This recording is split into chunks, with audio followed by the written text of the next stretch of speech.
Yes, yes. Welcome to the ancient world of tabletop games. I am Agamemnon, from the historical documentary, Time Bandits. This is a report from a fugitive. My main problem with terrain is storage space for it. I haven't any. That's why I don't have very much in the way of scale model tomfoolery. Two-dimensional gridded terrain maps of space stations still take up space, but I have loads of those cardboard rectangles and hardly any three-dimensional buildings. However, even I must dip the end of a sturdy adventuring boot into the bottomless lake that is terrain. Here I am trying out Papercraft. I know that, as I'm told so on the box. This is themed specifically for a Dungeons & Dragons adventure, Rime of the Frostmaiden. What is Papercraft? It doesn't appear to be a proprietary term. Dungeons & Dragons, Icewind Dale, and Rime of the Frostmaiden all carry trademark signs, whether registered or not. The unadorned Papercraft, then, is more of a description of what you do with a material. You take paper and craft it into something. This is in kit form, so all you're really doing is punching out pre-printed sheets and slotting them together to create buildings. It is paper punching. As far as I'm concerned, this purchase was an experiment.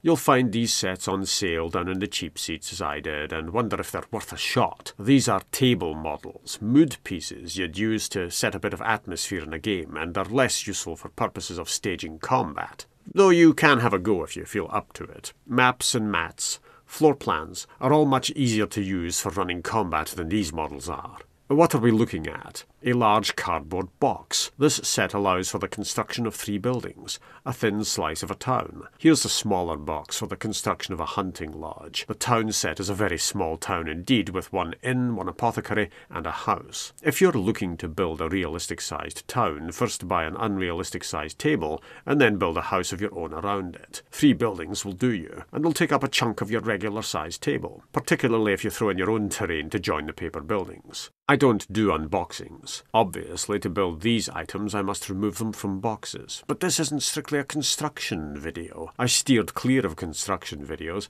Better to struggle with the building process myself to see how I'd get on. And I'm glad I did it that way. Here you'll see the paper pieces in various stages of construction for clarity. I zoomed in and set up still shots of end results. No one wants to sit through my squeaky half-hour struggle with paper-backed polystyrene rectangles. I took far longer than half an hour to build the lodge. Most of the time was spent setting up video shots of each stage using the very low tripod. That's swift, though still time-consuming in ways I can barely bring myself to describe without losing sanity. The payoff was there for me after I'd built the lodge. I went looking for construction videos, and I didn't much care for what I saw. I looked for a particular thing in those videos, and was hard-pressed to find it. More on that later. Okay, let's start with the Dungeons & Dragons equivalent of a Swiss ski lodge. Opening the box, you'll find 1 sheet of instructions. It is one-sided. The key point here is the handy hint that you won't need scissors or glue to build the model. Various parts have thin strips that you must punch out, and you can perform that task using a thumbnail. I used scissors. Whether you use scissors or your own nails, you still have to maintain caution. You don't want to score, pierce, slash, or deform the surface of the kit. And you want to take care about the underside, as these pieces are printed on both sides. Avoid ripping the paper on the backside of the piece you're punching out. One word came up on videos about these kits. The models are sturdy. I wouldn't say that. They are flimsy and fragile, and you must handle them with care during construction and long after. In forcing a piece out of its frame for use, there is the risk of snapping the piece, creasing the paper design, and marring the surface beyond repair. Now, I'm not even all fingers and thumbs when it comes to being all fingers and thumbs. That's how bad I am at making models. I must work up to being all fingers and thumbs. You must start somewhere. It doesn't mean it's a good place to start. I went in carefully and did what I could. Unavoidably, I caused wear and tear in the tabs that slid into the slots to make the construction hold together. That is unavoidably unavoidable. Even with the speed of Mercury and the dexterity of a mountain goat, you'll wear the tabs down. On the topic of glue, Don't use it. As far as I can tell, this is a polystyrene product and not strictly a paper one. Certain types of glue will melt or dissolve the foam material. On top of that, any liquid near this thing will cause the paper to distort. The paper has that look to it, yet most likely create water blisters, damaging the appearance of the kit. For tabletop gaming, I'd recommend banning drink from the table itself, even with a cloth on the table to absorb the worst of any accidental spill when using this sort of building as a display piece. So, no glue. The end. I've included this out-of-focus shot concentrating on the lower right of the image to show you the layers of paper, grey foam and paper that form the model pieces. Let's get into the business of dealing with these sheets. There are 6 sheets, hinged, forming 2 numbered sections to each sheet.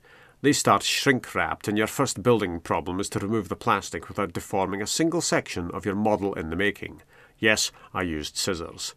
Successfully.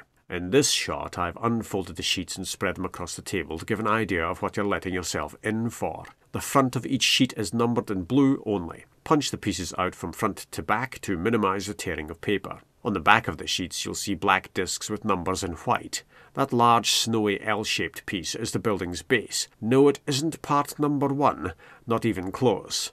If we go further in, we encounter a ladder. The ladder is the item I was hard-pressed to find when I watched construction videos. That ladder is unsecured and frankly not required, but there it is.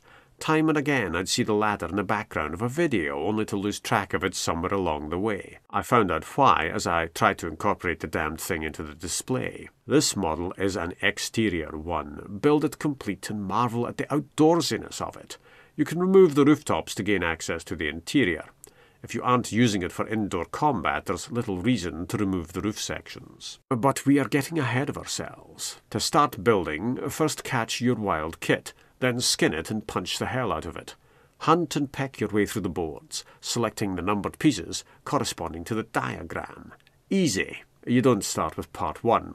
Too easy. I threw the opening section together using almost all of the first 15 numbered pieces and number 24, 24 being the base. Part 14 is saved for later. This is annoying and fiddly and forces you to turn all of the boards to the rear to see what you're punching out. Don't punch them out from the rear though, punch from the front. Why is it all set up this way? Cost. I mean keeping the cost down. Ideally you'd build the model by joining part 1 to part 2 and so on. But these pieces take up a lot of space. The base itself is printed across the hinge in the construction board, and that's not even the most awkward placement in the whole kit. They put the pieces where they'd fit to create a minimum number of boards in the box, saving money. If the disadvantage to that is a higgledy-piggledy arrangement of numbers out of sequence with the order of construction, so be it. Why only print part numbers on the rear of the boards, though? Instinctively, you'd locate the part and push it out. A beginner to the hobby might go ahead in that fashion, but board gaming veterans know to attack the problem from above and not below. The numbering should have been on the other side, the front. Why not put the numbers on both sides? I see some reasoning to that. You'll readily identify a numbered part with its profile and not with a reverse profile on the other side. Many of the parts look different when flipped over, and my guess is that the designers wished to avoid a tiny bit of confusion during assembly. Confusion sneaks in when no one is looking. I once attached a machine gun to a Sopwith pup in such a nonsensical way that any pilot would risk life and limb to fire it. There is no such thing as a Sopwith pup. To this day, the Royal Naval Air Service sends out letters of complaint informing transgressors in the hobby world that the aircraft is officially designated as a Sopwith 9901, and that is an aviation fact. Any way you cut this, it's easy enough to follow the instructions and just as easy to mess them up. A key feature of the process is matching numbered tabs to numbered slots. There's not much leeway there. A few of the pieces have the same shape no matter which side you place up. For example, the staircase. The parts making up the steps can be slotted in right side up or upside down. It makes a tiny difference. I placed them upside down to hide the numbers on the ends of the tabs. Mostly, though, you can't hide those numbers at all. Again, this is understandable from the viewpoint of placing bits and pieces together. The company could have printed all the numbers on the tabs and slots to be out of sight and out of mind after completion, but you'd be doing a lot of treble checking to ensure the parts were in the right place if the numbers disappeared from view as you constructed the lodge. There are near identical parts that have tabs or slots in slightly different locations, after all. The rooftops aren't that difficult to work out, and the visible numbers should have been tucked away underneath. This is a small gripe. My large gripe is reserved for the ladder. For those of you who like constructing these projects as much as you do employing them in games, there are no gripes, merely minor construction challenges to overcome, and that's fine. For the rest of us who face trepidation at the thought of building a kit inside out by mistake, there are gripes, and they are legion. Ordinarily in model making, I'd say keep a copy of the box illustration nearby to assist you in your awkward efforts to construct a masterpiece of engineering and design. However, the box art, and I do mean art, only shows the exterior. Let the instructions guide you. I started with the base. This piece is hinged, no thanks to the way it was placed on the original frame.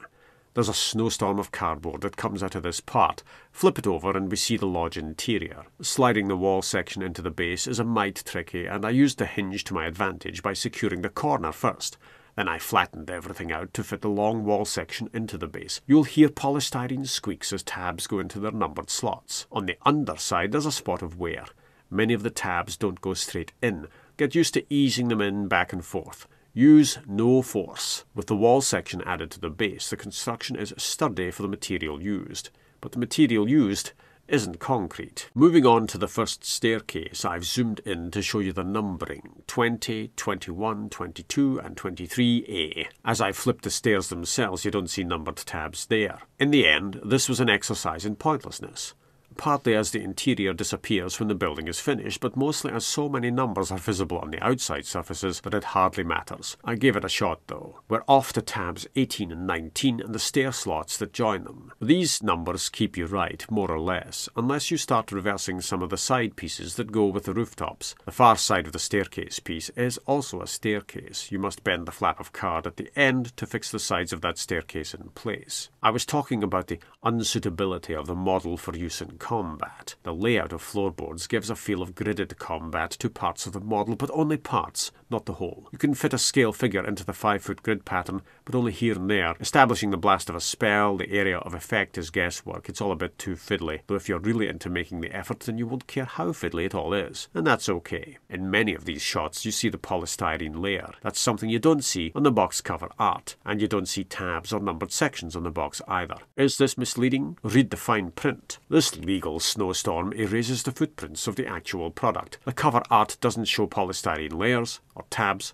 or the remnants of the joints where the construction pieces were attached to the original frames. On that point, with stubborn cardboard counters in board games, I'd be inclined to trim awkward remnants with clippers, but not in this case. While paper crafting, I'd say leave well alone. Any effort you make runs a great risk of causing accidental damage. I found that a few pieces, particularly slots, carried bits of paper away from the frames when punched out. Rather than trimming excess paper from slots by using scissors or clippers, it's easier to press wayward scraps against the slots and let the act of construction solve the problem by hiding the ragged paper away. If the choice is to press the paper out of sight as a tab goes into a slot, or to fix the scrappy paper by cutting it away, avoiding cutting is far safer. Don't try to haul excess scraps of paper out of there. The art on the box invents solid wooden posts where, in reality, polystyrene shows its true colours. I'd have preferred a shot of the actual product, if only to illustrate the type of construction you're letting yourself in for. Speaking of which, back to it. Where does this staircase go? We haven't used the piece on the right, so let's have a talk about stairs. This is where everything goes. To show you where it all fits, I had to faff around with the cameras. Building a thing isn't the same as filming the building of a thing. I'll start with a support piece for under the stairs, and it fits into the base and the wall. Where does the stair piece go? On the base, over the support, and into the wall. It's a mite tricky, but shouldn't give you the most trouble. We'll reserve that experience for the ladder. As we're building step by step, it's handy to build an actual step at this point. There it is. All the folding pieces fold in a very obvious manner. If you find yourself facing severe resistance, stop trying to fold the folding bit the wrong way. This was another case of placing the step down so you couldn't see the tab numbers on it. I tried to maintain consistency once I embarked upon a futile gesture. Here's where those pieces go. Diving under the construction, That's where the supporting part nestles. In projects involving glue, you dry fit pieces to make sure they will fit. None of that here. The nearest you get to that is by placing the mini assemblies close together to see where they'll go.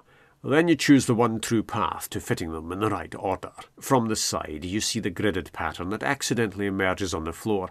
Useful for combat scenes involving miniatures? Not in this case, I think.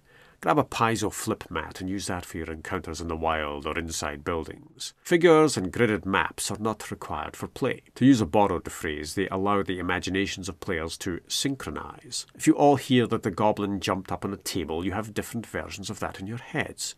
But if you all see the goblin figure on the map, at least you're all operating to the same scale. That's the first section done. We're adding a wall section with a piece of floor to it and a tower of sorts.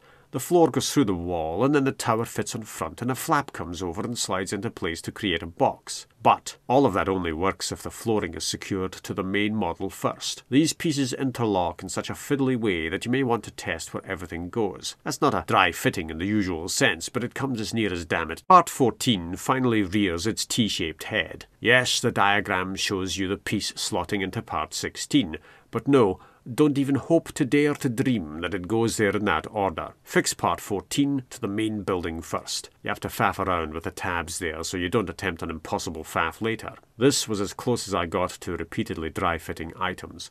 I minimized my efforts to limit wear and tear on the tabs. Keep it simple. I've made it clear in filming for this section where everything should go. The last thing in place is the front tower section placed loosely so an overhead flap comes down and slots into position with the least bother. Here's the floor added to the lodge with a front wall attached.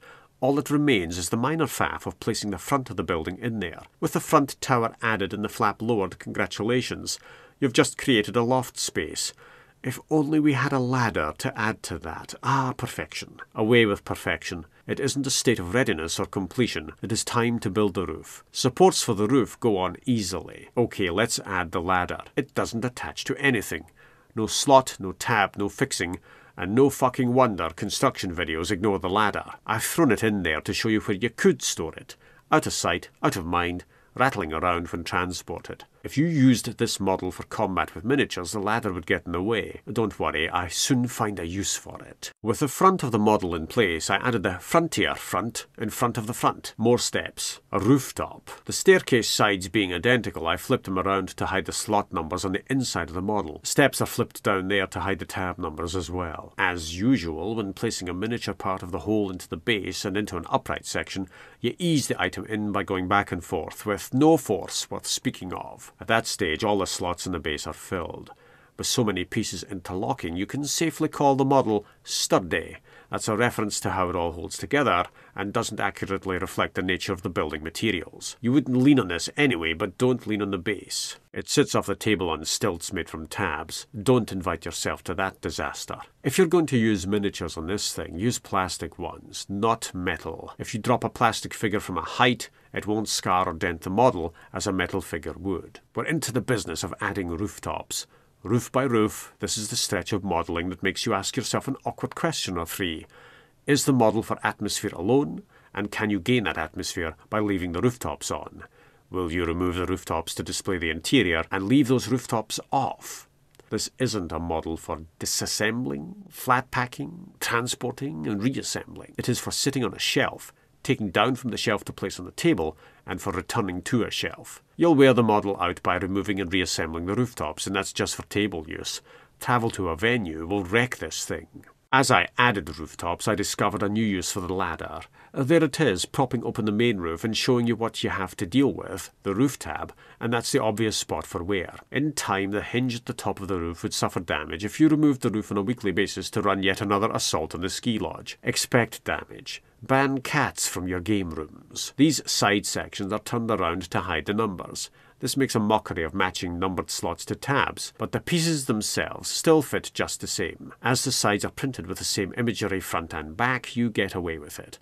I'd say the front is shaped differently by the manufacturing process. The back is always flatter, usually less shiny. It's no big deal. I've raised the roof flap to show the best way to add the chimney. Add it before you secure that topmost roof piece in place. With the roof secured first, it is trickier to add the folded chimney section to the model. And that's about it. The rooftops are all on. I've added a gelatinous cube for a sense of scale there. If in doubt of the scale, always add a gelatinous cube to proceedings. Unless proceedings involve a gelatinous cube, of course. I'll follow this video up with a second one on the other set of buildings.